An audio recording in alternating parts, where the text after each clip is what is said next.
You want to move to Australia, right? I think you may have clicked on the right video. If you're new around here, hi, my name is Dane. I am a travel vlogger from the UK. I left 4 years ago and traveled around the world. I've ended up living in Australia for what will be 3 years. This year, I've just started my 3rd year working holiday visa, and I have learnt a thing or two about living down under. In this video, I'm going to be answering your questions about life in Australia on a working holiday visa. Don't mind me, my hair is absolutely cray-cray today. I'm just going to leave it like this because, you know, this video is about tips for you guys to move to Australia, not about my hair. Let me grab my phone. Recently, I asked you guys, what do you want to know about living in Australia on a working holiday visa or just living and traveling here in general? So before we get into this, if you want a free mini guide on preparing to move to Australia, you can download that below. If you want a comprehensive ebook with all the questions you could ever imagine answered, I put that in an ebook. I believe it's currently $10. I actually haven't changed the price. I've been meaning to change the price, so go and get that. And if you want me to help you plan your move to Australia, you can also book in a one-to-one call with me as well. And go and watch my other videos because I have lots of videos on moving to Australia. I'll leave loads of resources down below for you guys to check out. So, first question, which is probably one of the most controversial, maybe not controversial. Okay, the first question is, which month would be the best to come to Australia? This could be any month of the year. Australia is nearly the same size as Europe, the US. Australia is huge and there's lots of different weather patterns. I will put a little map on screen here. So basically, summer in Australia is December, January, February, which is great if you're in the southern part. So say if you're in the southwest or you go to places like Sydney and Melbourne, it's going to be hot and dry. But in the northern part of Australia, it's going to be wet because that's the wet season. So it really depends where you are. You could come to Australia in July and go to a place like Cairns in tropical North Queensland and have a lovely time because it won't be raining. It might rain because it's tropical, but if you went there in January, it's going to be raining every day. So I think you need to understand where you want to go. What are you planning to do? Because it gets kind of cold down here. Like, as in cold, like 15 degrees in New South Wales, well, like where I live. So yeah, I'll leave this map on screen because I think it's really handy. Second question, which part of Australia should I move to? Another great question. Again, it depends. What do you want out of your working holiday visa? Do you want to go live in a tiny regional town in the outback and do something completely different? If so, go and move to the outback. Do you like the colder climates and green, rolling hills and mountains? If so, go down to Tasmania.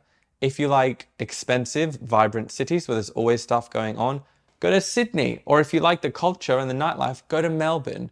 And then if you want pristine nature and beauty, I mean, Australia is pretty pristine in general, but Western Australia is the shit. It is so beautiful. So go and move there. Personally, I spent 6 months in Sydney and I really loved it, but for me, it was just too busy, too expensive. And I moved an hour south to a smaller city called Wollongong, where it's quieter. I have gorgeous beaches there, but it's hard to make friends because no one comes to Wollongong as a traveler because, you know, there's just so much to explore. So it really depends. What do you want? Do you want to live in the rainforest? Do you want to live in an island somewhere? Do you want to live in a city? So many options. But I think the top picks would be Sydney, Melbourne, Perth, Brisbane, Cairns. People go to Cairns to do 88 days, but I feel like Cairns is not the most practical place to live because half the year it's like the wet season, so it rains a lot. But in my opinion, just go and live in different places and see what you like. Buying a car, is it worth it? It is, but you need to buy the right car. So I bought a car in my 2nd year. I spent about $5,000 on my car. It was just an old car. I bought it off some lady off Facebook. Worst mistake I ever made. That $5,000 car ended up costing me $8,000 in total because I spent about $3,000 getting the thing fixed before it had to get scrapped because there was a hole in the engine and I didn't want to pay to get the engine rebuilt because it was kind of expensive. So definitely worth it. If you're not in a major city, buy a car if you can, because you'll just have so much freedom to explore, but at the same time, go and get a mechanic to inspect the car as part of the purchase situation. If you buy it through a dealership, you'll be fine because there'll be warranty, but if you buy it privately, there is like no protection to buying secondhand cars. Should I get an Australian bank account or not? So yes, you 100% should if you were going to plan, or if you're planning on working here and having bills here, because you need a place to send money, receive money in an Australian currency. However, there is a workaround for this if you do not want to open an Australian bank account, which is the Wise card. I have used Wise for years. They are bloody brilliant. You can basically open up an account with them and you can have different currencies. So you could technically open an Australian bank account using your Wise card and send money from your home country onto the Wise card, and then you already have Australian bank account details that you can get paid into. You can have bills set up to that, and you can use it like a normal cash card when you're in Australia. So I will leave a link down below for that. 100% recommend it. If you do want to get an Australian bank account, I have an Australian bank account. I always recommend Commonwealth just because it's the most common and easiest to open up. And if you're here on a temporary basis, it's like you don't really need to find the best banks with the best interest rate. You just want a bank to receive money from. But a good thing to do is open the Wise card, because then you don't have to mess around with the bank when you get here because you've already got a Wise card. This one is a great question. How do you make friends in your 20s/30s? It's a hard life out there, especially as a traveler, because you are here, there, and everywhere. You know, the process of making friends is that you meet up regularly, you put time and effort and energy into making these friends. But if you're traveling all the time, this is one of my biggest pitfalls of being a traveler. I don't have a close group of friends around me that are outside the UK. My friends are all over the world, from Mexico to the States to Canada, like they're everywhere, which is great because I always have friends around the world. But I'm like, on a day-to-day basis, it would be nice to be like, hey, you know, and I do have friends where I live now, but I don't have like close group of friends, which I had in the UK, which is kind of sad.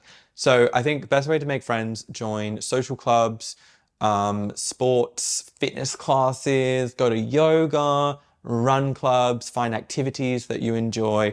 And a recent thing that I did recently, what was it called? It was called Time Left. So I went on a date with 6 random people as friends. So you just like fill in a personality quiz, and then you get sent the restaurant to meet at on the date that you pick. And I actually made a couple of friends through that. So I'll definitely be doing that again. Other than that, if you are moving to Australia, definitely stay in hostels because you'll make so many friends. Everyone's kind of in the same boat. Or if you, like, I work on my own, so I find it really hard to make friends because I'm just at home all the time. I would recommend making friends through a workplace, which is something that I can't do. So yeah, those are my best tips for making friends. And just put yourself out there. I always do this. I'll find people on Instagram, I'll message them, and I'll go be like, hey, do you want to meet for a coffee? There was 2 guys that I met who were traveling through Wollongong, and I noticed they were traveling through Wollongong, and I literally just messaged them. We went out and hung out for a few hours, and it was really nice. So don't be afraid to message strangers on the internet if they don't seem like crazy people. Best visa to go on after your working holiday visa. If you can find an Australian man to marry, definitely the partner visa, or a student visa, or the skilled visa, or getting sponsored through your work. Those are like the top visas. I do have a full video on extending your working holiday visa. I'll link that somewhere around here. And that goes into a lot more detail on how you can stay in the country longer, because we all want to do that because I love it here. Is it difficult to find somewhere to live? Unpopular opinion? No. I think it really depends where you are. If you're in Sydney, you're in Melbourne, you're going to struggle because everyone and their cat and their dog moves to places like Bondi Beach. So you've got heaps of people to compete with. I moved to Wollongong and I had so many options that I actually got stuck. I was like, I don't know which option to pick. So Australia is a big country. Don't let like these things that I always see things on TikTok and like, oh, it's so hard to find somewhere to move into Australia. Yeah, because you've picked, this is unpopular opinion, you've picked a place where everyone else has wanted to live. So of course it's going to be a bit more difficult to find somewhere to live, but if you persevere, it's totally possible. I think the best places to find somewhere to live are Facebook groups and flatmates.com, or if you want a rental on your own, domain.com. Those are the best places. Melbourne or the East Coast? Melbourne, if you like the vibes, if you want a bit of culture, the food is really great down there, the music scene, the nighttime scene, I think it's great down there. But the East Coast is the East. That's really hard. That's silly. Who asked that question? Melbourne or the East Coast? The East Coast is a very long location. I I I don't even know what that question's meant to mean. Where are the most job opportunities? I think the most job opportunities are in more rural slash regional locations because not as many people desire to go and live in those places, therefore there are more jobs. When I say things like less desirable, I mean like in outbacky places or places that are very far from cities. I'd say you can always find a job somewhere, but again, going back to like, if you go and live where everyone else is living, you're going to be competing for housing and jobs with all those other people. So very popular areas that I see a lot, Cairns, classic example. You can go to Cairns and do your 88 days. So it attracts more backpackers to that area who are also looking for housing and jobs. So it's going to be a bit tough. So where is the best area to look for jobs? I would be looking in regional places, especially if you want to do 88 days, or places like, Wollongong. It's an hour from Sydney. I love it. It's so beautiful. And it's not a very popular place to live, but it's so beautiful. So you just got to find your place in Australia. Next question is, what do you need to show at the airport? Nothing. Honestly, as a British person, I've watched Border Control many times in my life. And I always get so nervous going through security at Sydney Airport. And I can only speak for Sydney Airport because I've only flown internationally into Sydney, but it's super easy. You scan, so when your visa is attached to your passport, when you're walking towards immigration, there'll be some ticket machines on the right-hand side of, I can only speak for Sydney, and you can scan your passport, fill in the questions, it prints out a sticker, you scan it, you're out. Like, that is it. And then obviously like the nothing to declare form that they give you on the plane, make sure you bring a pen to fill that. But it's honestly like, fingers crossed, fingers crossed, fingers crossed, never had any issues going through the airport. And it's pretty simple because you don't actually see, I've never seen anyone arriving in Australia. I'm always just doing the ticket thing. So it's pretty good. The next question is going to cause some controversy. So, suitcase or backpack? I feel like if you've watched any of my videos, you know my take on this. I will always say suitcase. If you're just coming to Australia, screw that backpack, put it in the bin, kick it off the balcony. You do not need a backpack in Australia unless you fall into one of these categories. You're actually going to be like crazy rural backpacking in the jungle, or maybe you're going to Southeast Asia before and after, or Latin America. Those are the only two circumstances I would bring a backpack to Australia, and that is the hill that I die on. In Australia, you're not like hiking through the jungle with your backpack. You are going from like the bus stop or the airport into an Uber to your hostel or hotel.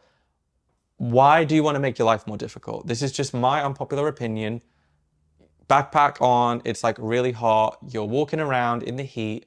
No, just wheel a freaking suitcase. This advice comes from someone that has been to nearly 50 countries and that's been traveling for 4 years. I came to Australia with a backpack and I switched to a suitcase. I've done Australia, I've done the East Coast with a backpack, and it's just hot and uncomfortable, so don't make your life harder. For me as a guy, the perfect size suitcase is 70 liters, but you can obviously bring more than that. Like if you're planning to move here, bring however much you want. Best place to go in Australia, I'm not gonna give you a definitive answer to this one. I'm gonna give you a few places, and I'll put some little pics on screen. So best places to go in Australia, I would say Esperance. Esperance just comes to mind. The dreamiest beaches that I have ever seen in the world. White sand beaches, dolphins, turquoise blue waters. It's just insane. Other places include, where have my favorite places been in Australia? Cairns, like tropical North Queensland, the jungle, the palm trees, the Great Barrier Reef, amazing. The other place, the Kimberley region. So you've got places like El Questro, Punununu National Park, the Bungle Bungles, so beautiful, the Gibb River Road, very difficult to access, but so worth it. One of the most incredible journeys I've ever had in my life was in the Kimberley region in Australia. And then I would also have to add Melbourne to the list. I love the city vibes of Melbourne, and I'm not a city person. I am a beach babe. I'm a beach babe, but the city of Melbourne is just beautiful. And then of course we have to add Sydney to the list because Sydney is just beautiful. You know, you've got a beautiful beach, city vibes, the Opera House, Harbour Bridge. Those are your places you need to visit. There's much more, which I think I have a video on like top 10 places. I'll put that somewhere here. I'll end on this question. How much money should I bring? Have you got $1 million? Because you'd have a really good time with $1 million. No, I'm joking. You don't need $1 million. I would come, okay. So as a traveler, I would budget at least $1,000 minimum per week. If you want to have a good time in Australia, minimum. That would allow you to do the tours, stay in a hostel, go out to eat a few times a week, cover your transport. I think $1,000 is like enough. If you're coming to just live, definitely the recommended $5,000. As much money as you can. Like pretend you're like a money hoarder and you're just hoarding all that money because you never know what's going to happen. Maybe it takes you a while to get a job, or maybe, you know, you need a big bond for a house that you're going to move into. I think it's just better prepared. So the advice that I generally give, if you're coming to Australia just to find work straight away, I'd say like $5,000 minimum. And then if you're planning to travel on top of that, $1,000 per week for that travel. So say for instance, you're coming to Australia and you want to do 5 weeks of travel and you want to then find a job. I would bring $10,000. So that's $1,000 per week for those 5 weeks of travel, and then $5,000 to set yourself up whilst you get a job, your accommodation, food, living expenses. I think that's a good amount of it. And that sounds like a lot of money. If you're coming from places like the UK is so unreasonably expensive compared to Australia. So I actually think it's more affordable to live in Australia these days than the UK. So I think you'll be surprised at how affordable it is to live here. But at the same time, you need to make sure that you have enough to get by. Oh my God, that was like a quick fire round of questions. I hope you enjoyed that video. Let me know if you have any more questions. I'm happy to do another one of these again. Drop the questions down below in the comments, and then in future videos, I can answer these questions. Again, I'll put loads of resources down below so you can check those out. And yeah, I hope you've enjoyed this video. If you are moving to Australia, good luck. You're gonna have the best time ever. It's not gonna be easy, but it's gonna be fun. And it's all just gonna be a journey. Life is a journey. Things will happen. Annoying things will happen. You'll feel frustrated. You'll feel happy. You'll feel excited. You'll feel anxious. You'll feel sad. You feel all of these things. It's totally normal. That being said, thanks for watching this video. Make sure you hit subscribe, and I'll see you in the next one. So until next time, take care and peace out.